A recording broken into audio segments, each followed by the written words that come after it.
দুনিয়ার জীবনে সুবহানাল্লাহ বললে রহমতের নবী বলেন যে পাল্লাটা দিয়ে হাসরের মাঠে সওয়াব আর গুনাহ ওজন দেওয়া হবে, রব্বে কারীম ওই পাল্লাটা পরিপূর্ণ করে সওয়াব দান করবেন। পাল্লাটা কত বড়! দাউদ আলাইহিস সালাম বললেন, আল্লাহ আমাকে একটু দেখায়া দাও যে পাল্লাটা দিয়ে তোমার বান্দার সওয়াব আর গুনাহ ওজন দেবা।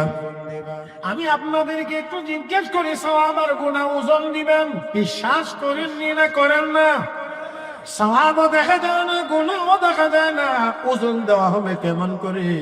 আমার বন্ধুরা, এই প্রশ্নগুলো আগে করলে উত্তর দেওয়া বড় কঠিন ছিল। ঘুরায়া ঘেরায়া অনেক রকমের মানুষকে বোঝাইতে হতো।